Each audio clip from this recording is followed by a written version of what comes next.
Vinyl community, what's going on? What's up with y'all? I'm back and I'm here to do my first series video basically, and that is something I don't plan to do a lot of. I do have about 2 or 3 ideas for series videos that I'll do sporadically, but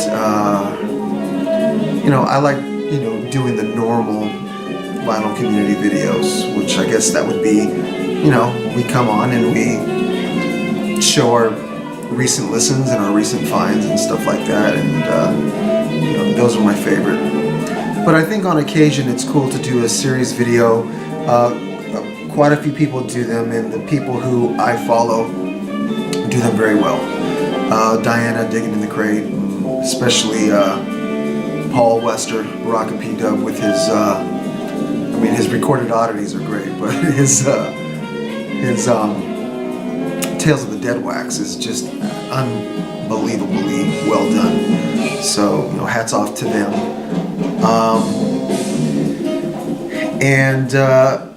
I'm going to start with doing, as you might have already read the title, I'm going to start with doing a spotlight. So I'm going to call them spotlight videos. And this is going to be spotlight on the record label, or record label spotlight. I have ideas to do record store spotlight and maybe artist spotlight.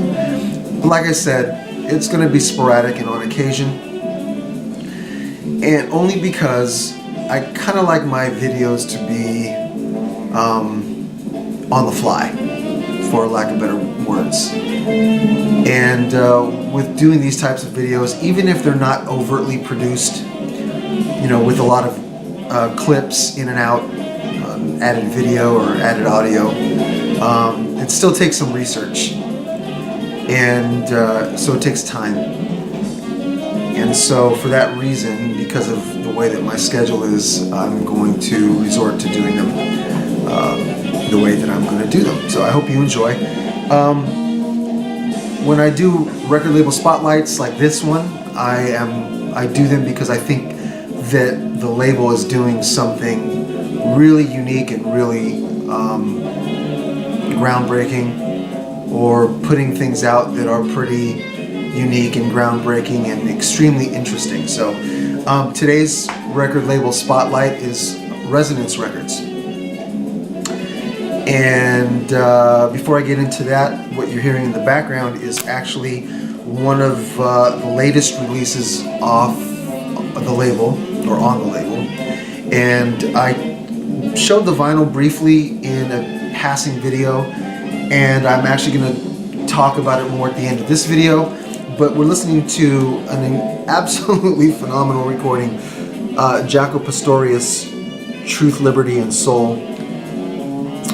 And this is the compact disc version of it, so that's what you're hearing in the background. And this is a double disc release on compact disc here, Resonance record. So I think it was last year's record store day. So that's what we're hearing in the background while we do this video. So really quickly, a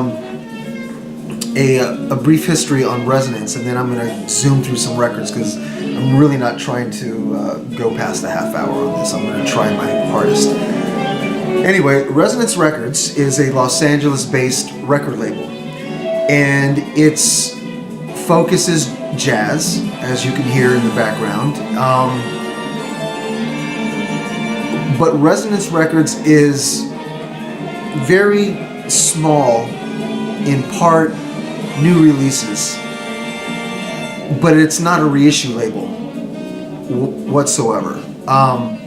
There's a lot of great reissue labels. There's Music Matters Jazz, which I actually am very. I know the two head guys that started Music Matters, and they're actually local to me here in North Los Angeles, and they're a great Blue Note reissue and remaster series. I mean, phenomenal catalog, and an amazing job that they've done. Also, there's Mosaic, great labels, and other small jazz reissue labels and whatnot. And But what Resonance is Resonance is a label that focuses on finding and seeking out unreleased, lost recordings or forgotten recordings, shelved recordings that if it were not for this label, we would never hear. When I first learned of Resonance, I wasn't aware of that. I thought it was just a reissue label until I started doing my research. This was, I think I got my first Resonance release maybe 4 years ago. And I learned that that's not what they were doing. They weren't reissuing records. They were finding lost material. And they were doing deals to license them and remix, possibly restore the tapes, remaster, and release so that we can hear this music that would have never ever been released again if it wasn't for Resonance. A little background on the label. The president and CEO of the label, George Claben, was a very prominent part of the jazz world from about a 20-year span, from the mid-'60s through to the mid-'80s. And I actually have some notes. He worked with a lot of artists. I mean, he's worked with everyone from Keith Jarrett, Charles Lloyd, Thaddeus Jones, James Moody, Bill Evans, Dexter Gordon, Sonny Stitt, Archie Shepp, James Brown, Quincy Jones. He owned a studio back in the heyday of jazz, you know, mid-'60s through the '70s. He owned a studio in New York called Sound Ideas, and it was actually a hotbed for jazz artists. Some soul artists recorded there, but it was a hotbed for the jazz scene. And again, a lot of people came through there. He was very prominent as a live performance sound engineer. He was very prominent as an in-studio recording engineer and mixing engineer. He was also a producer. And in the mid-'80s, he kind of pulled back from the industry a bit, and he got into dealing with non-profit organizations. Never lost his passion for music, the jazz world, and he never lost his friendships and connections with all of the artists that he had worked with and all of the people in the industry that he had worked with over time. In 2005, George Claben launched his own nonprofit called the Rising Jazz Stars Foundation. And that is a 501c3 nonprofit organization. And what the Rising Jazz Stars Foundation does is it generates funds to help fund projects that help keep the foundation and the history and the roots of jazz music alive in contemporary music, and with up-and-coming artists and things of that nature. Somewhere between 2005 and 2008, where 2008 is when Resonance Records first launched their first recordings. Somewhere between 2005 and 2008, Resonance Records was born. And the reason for the inception of the label was as the main vein or the main artery to help fund the Rising Jazz Stars Foundation. The label is a full nonprofit, which I think is wonderful, and I think what they're doing is incredible. Not only with the foundation, which I think is essential, but with the fact that what they're releasing is amazing music that the world would have never heard hadn't it been for George and his team. So that's what they're about. I'm going to show you some records, and I'm going to try to go through them as quickly as possible. I want to be as descriptive as possible because it's very important, even in continuing to describe what the label does. But we're going to start with this one. This was my very first acquisition, and I got this about 4 years ago. This is Wes Montgomery and the Montgomery-Johnson Quintet. Wonderful thing about this was recorded June 15th, 1955. At this point in time, Wes Montgomery, he was playing mostly with this quintet. It was him, his two brothers, and the Johnson brothers, which is Alonzo Johnson and Robert Johnson, better known as Pookie Johnson and Sonny Johnson. Sonny Johnson is the drummer, of course, and Pookie is tenor sax. So the Montgomery-Johnson Quintet was a regional act. And Wes Montgomery being from Indiana, specifically Indianapolis, you'll see a lot of the releases that Resonance does in regards to Wes have some sort of assimilation or some relation to the Indiana area. And that's because before Wes really got popular and became a staple as a jazz artist, he was a regional artist. And that's just the way that the jazz world was, you know, in the mid-50s to late 50s, even early 60s. It was very regional.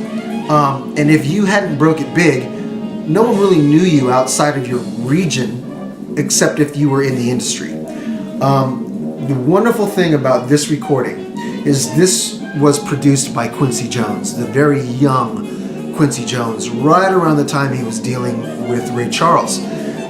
What ended up happening was Quincy Jones called Wes Montgomery and he asked Wes if he would come to New York, bring the quintet for one session. So they drove from Indiana to New York to record at the Columbia Records 30th Street recording studios. The plan for these recordings were to use in part as a launching for a brand new label that Columbia Records had asked Quincy Jones to launch. Columbia was basically trying to segregate their black artists away from the main part of the label into their own label. I mean, that's kind of crazy if you think about it now. It's like, wow, you were really trying to segregate your black artists away from the main focus of Columbia and CBS Records. And but what the task of creating this new label that was given to Quincy Jones and also Don Costa. And one of the guys at the label, it's Marvin Holtzman. He was at the Columbia label at CBS at the time. So these three guys came up with a name. They started to do recordings that would be used to launch this new label. The label was Epic Records. A lot of people don't know that Quincy Jones was instrumental, and he was the key factor and the catalyst for launching Epic Records. And the Epic record label was basically a segregation of CBS's black artists and onto a subsidiary. The cool thing about this is it's the only copy of that I know that Resonance has actually put out a label without their name on it. So what they did was to honor the label, they used the very first original Epic Records label. This is a 10-inch record, by the way, and Resonance uses a lot of 10-inch records as basically a sampler. So they'll put out a few offerings on a 10-inch record, an EP, or sometimes it's even 6 or 7 songs on a 10-inch as a precursor or a sampler or a preview to an upcoming full-length LP that they're working on releasing.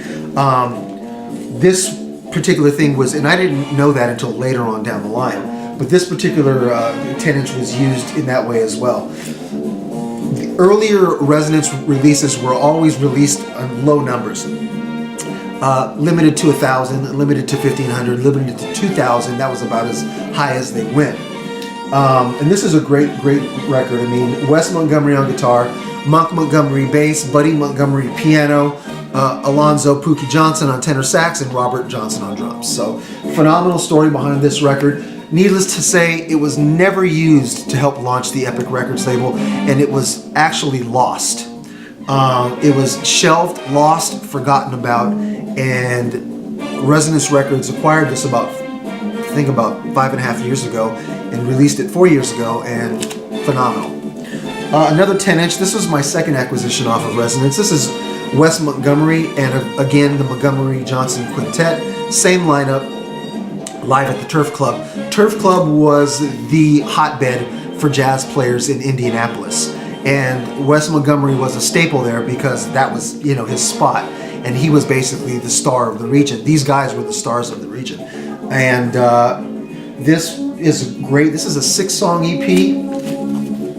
Again, it was numbered 2000, and this is also a Record Store Day release. Really cool colored vinyl. And these two 10 inches that I just showed, this particular 10 inch and the one I just showed you before, was actually used to, let me just do something here real quick.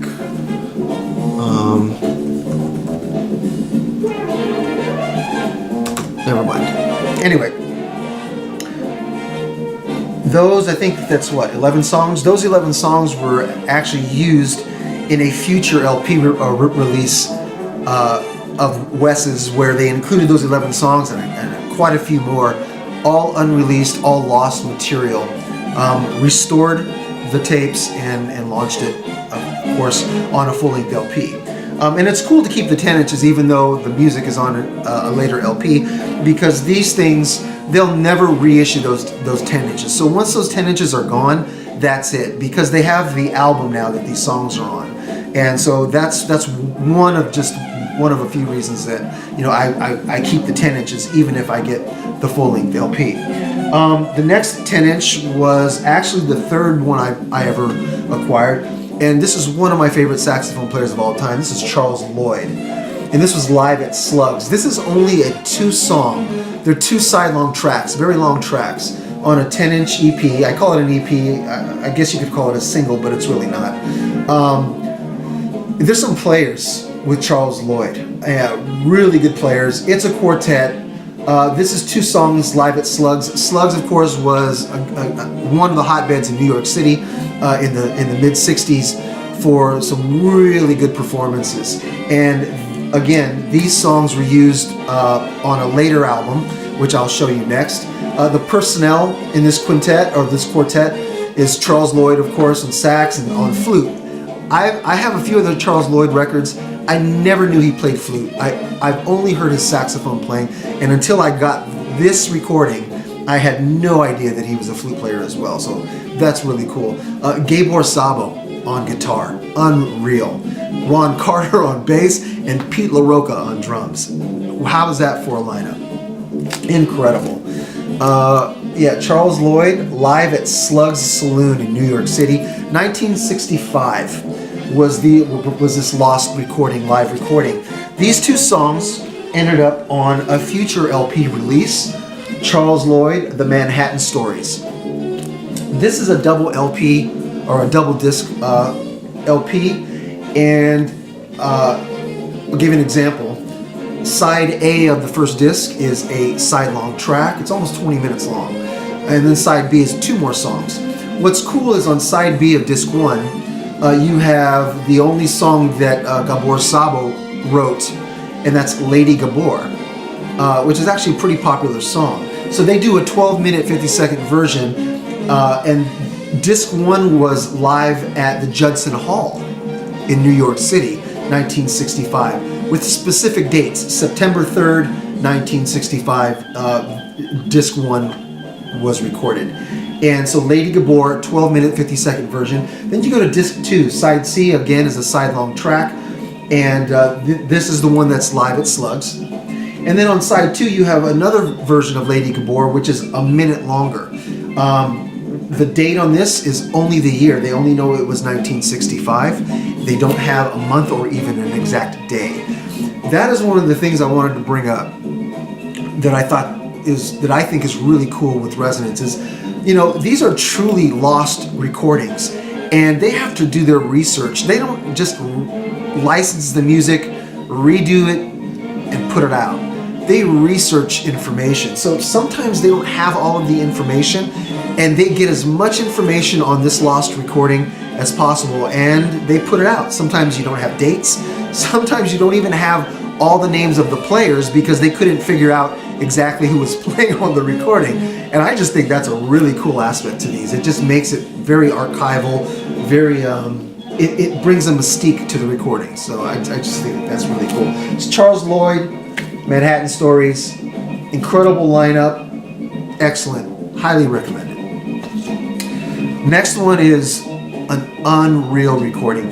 This was actually the fourth one I acquired. So the first four Resonance acquisitions were 10 inches. And again, these 10 inches are previews to a future coming full-length record.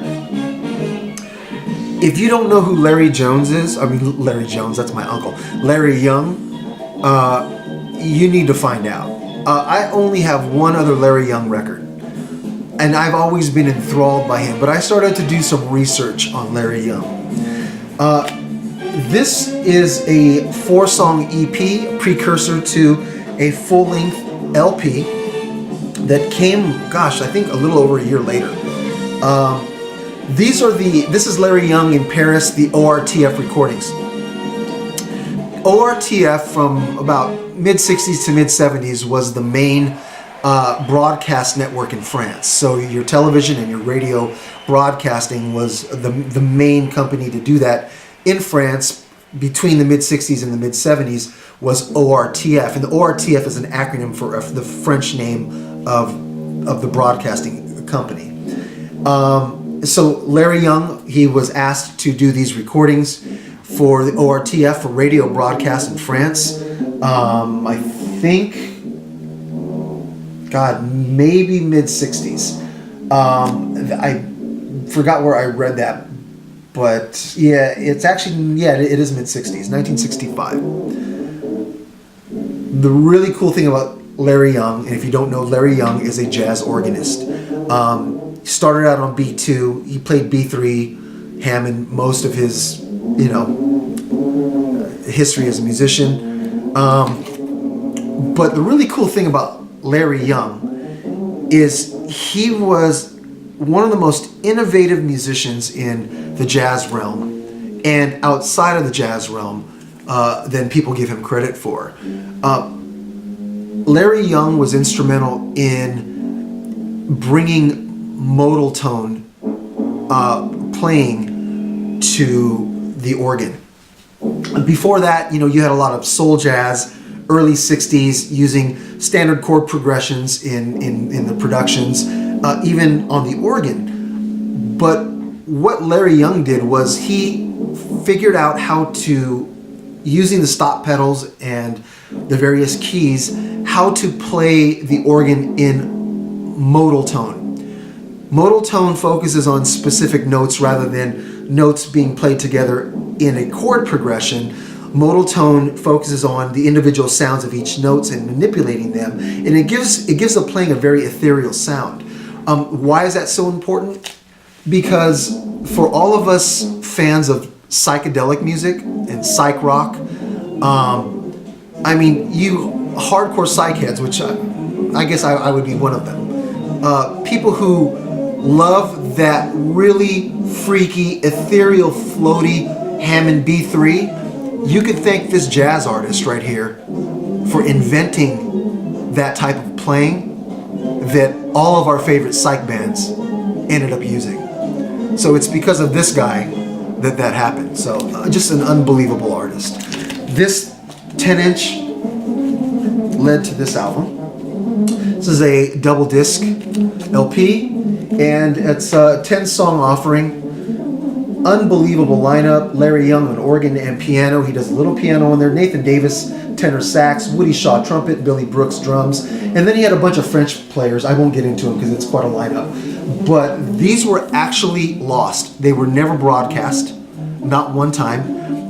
They were never played. They were recorded. And they were shelved and never ever brought to the surface. And they were actually found by someone in France.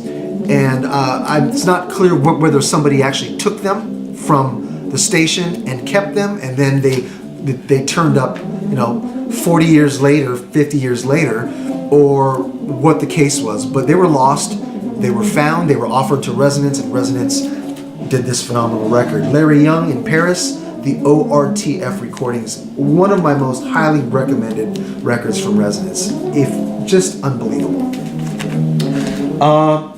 They do a lot of Wes Montgomery, and I don't know if it's because Resonance has contact with somebody who has a lot of these lost recordings, or if it's because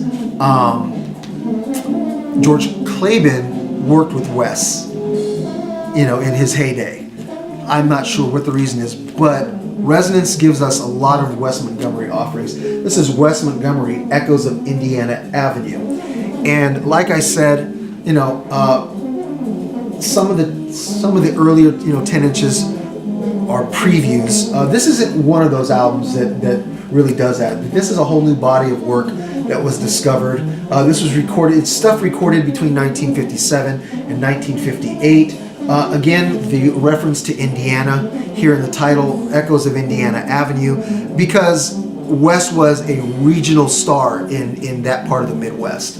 And so a lot of these lost recordings, unreleased recordings, forgotten recordings, were recordings that he did live or in studio in that region, particularly in Indianapolis.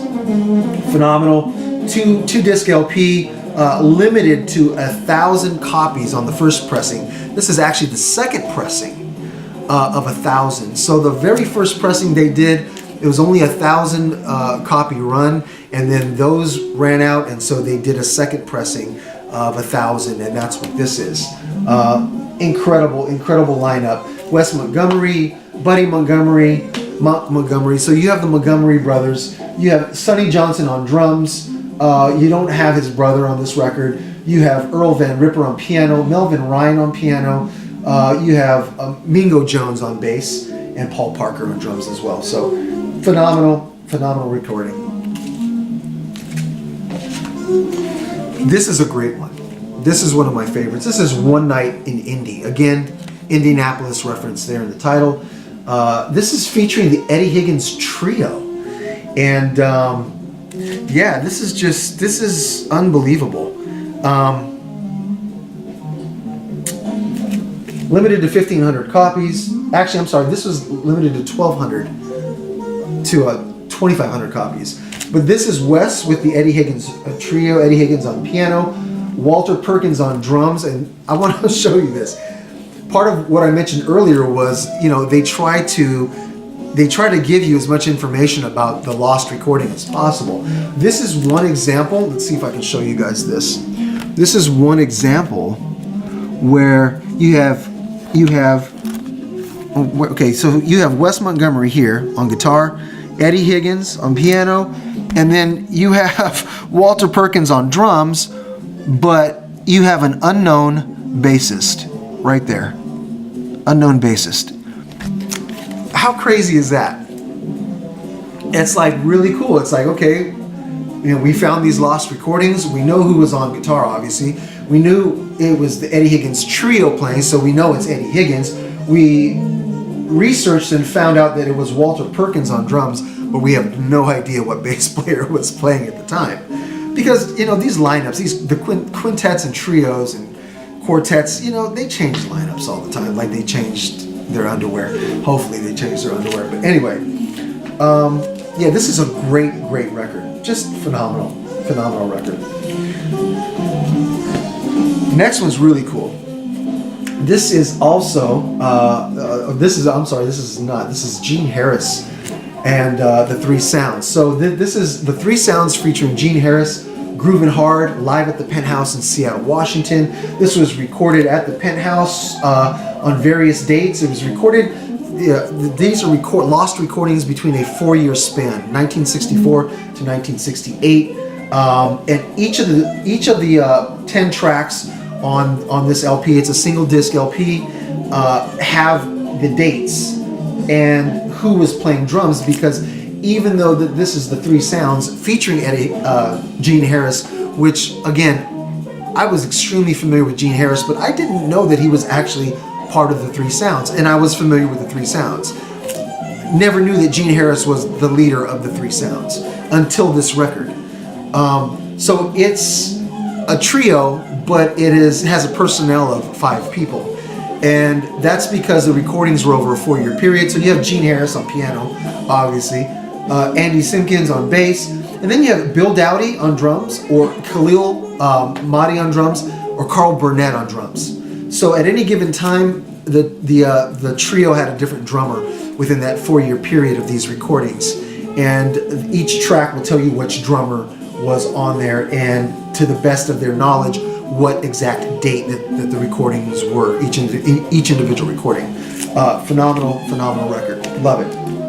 Limited to 1,500 copies.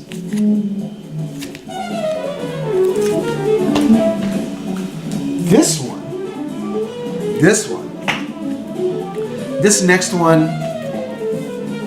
was a shock to me and an absolute blessing. So if you're a fan of Stan Getz and João Gilberto, you're a fan of the early Getz Gilberto recordings. You had the first one that came out in 1964. That's the black album cover with the orange artwork and whatnot. And that was the very first Getz Gilberto on Verve. And then 2 years later, in 1966, you had Getz Gilberto 2 on Verve. And recorded live at Carnegie Hall. Beautiful record. Well, apparently, 10 years later, these two wonderful jazz artists got back together and performed again for a recording, this time on RCA. So they got together and they performed together again with the purpose of it having be released through RCA as another record. It was lost, or it wasn't lost, it was shelved. It was never used. It was put on the back burner and it was ignored for years. And 2 years ago, in 2016, Resonance Records acquired the tapes and released Getz Gilberto 76. So when I first saw this on the website, I was like, oh man, they're reissuing records now, because it reminded me of 2. You know, look at that. It reminded me of 2. And I'm like, oh, I was very disappointed. I'm like, now they're reissuing. And the mystique behind Resonance was that they don't reissue, they just release lost and forgotten material. It wasn't a reissue. Brand new recording. Never came out. Getz Gilberto 76. Phenomenal. Unfucking real. Just unbelievable. It's a 13 song spread on a single disc. And João Gilberto, Stan Getz, Joanne Brackeen on piano, Clint Houston on bass, and Billy Hart on drums on this one. So, unbelievable. Super highly recommended. And it's limited to 2,000 copies. I'm sure that's going to go and they're going to reissue that without a problem. 2 of my acquisitions, Record Store Day last year. I had three records targeted for Record Store Day last year. And I don't mean Black Friday. I don't consider that Record Store Day. It actually kind of upsets me, Black Friday, Record Store Day. It's just... Anyway, so I had 3 records on my bullseye. I don't like to make a long list because it's just ridiculous. You know, it just gets monotonous. 2 of the records were offerings from Resonance Records. This was one of them. And I was able to actually get this one in store. The other one I wasn't able to get in store. I wasn't able to find it. And I went everywhere. So, Wynton Kelly Trio with Wes Montgomery. This is Smokin' in Seattle. This is also at the Penthouse. And this was recorded on April 14th, and that's a Thursday, April 14th, and the following Thursday, April 21st, 1966, again at the Penthouse in Seattle. The Penthouse was the hot spot in the mid-60s for jazz in the Seattle area. And this lineup is just phenomenal.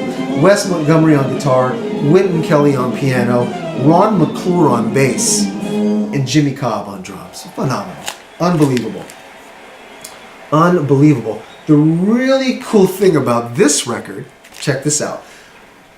This particular quartet, Wynton Kelly Trio featuring Wes Montgomery, had performed twice before. I believe they were both live recordings. I'm pretty sure about that. These 2 live recordings were released. You can get them. You can go on Discogs. You can find them. You can buy them. This quartet performed and recorded as with this particular personnel lineup 3 times. But the third one was lost. The third one was lost. They don't know what happened to it, and it was never released until now. The tapes were found. Resonance restored the tapes, remastered it, and released it. By the way, most of the mastering is done on these Resonance releases. Almost all of the mastering is done by Bernie Grundman. So everything is top notch. Everything is top notch, with the exception of the 10-inch records. Everything is on 180 gram vinyl, and they're just phenomenal. But how cool is that? The 3 recordings that this particular lineup did, the last one was lost, and here it is. I'm holding it in my hand. I mean, that's just a blessing, and that's what Resonance does. Last but not least, my second acquisition for Record Store Dave last year that I was not able to get in store, and it was a pain in the ass to get. I ended up having to go to a dealer online who, you know how that goes. I don't even want to get into it because it pisses me off. But yeah, Jaco Pastorius, what we're listening to right now. Truth, Liberty, and Soul. This is a phenomenal record. This was the last live recording in New York that Jaco Pastorius ever did before his death. It was recorded live in New York City, and it was recorded at the Avery Fisher Hall, which now is the David Geffen Hall. But it was recorded in 1982. It was part of the Cool Jazz Festival that was being held in 1982 in New York City. It was done by his quote-unquote big band at the time, called the Word of Mouth Big Band. Jaco Pastorius and the Word of Mouth Big Band. Unreal. And if you could hear in the background the harmonica, that's a big treat, because I'm going to read you the lineup right now. Unbelievable. Jaco Pastorius, bass, vocals, Bob Mintzer, tenor and soprano sax, Randy Brecker, trumpet, Othello Molyneux on steel drums, Don Alias on percussion, Peter Erskine on drums, Bob Stein, alto sax, Lou Marini, Frank West, Howard Johnson, Randy Emmerich, all on saxophones, trumpets, Alan Rubin, Lou Soloff, John Faddis, Ron Tooley, Kenny Falk, all trumpets, trombones, David Taylor, Jim Pugh, Wayne Andre, one of my favorite trombonists, Wayne Andre, from the 70s. French horns, John Clark, Peter Gordon, I don't know who they are, but you know, I see French horns and I'm all over it. Tuba, David Bajaran, and on harmonica, special guest, Toots Thielmans. Wonderful, wonderful 3-disc LP, and there's so much going on in this recording, and the recording was never broadcast. It was never released. It was lost. And the cool thing about this, I think this is one of the coolest releases off of Resonance. It took them from idea to inception 6 years to release this.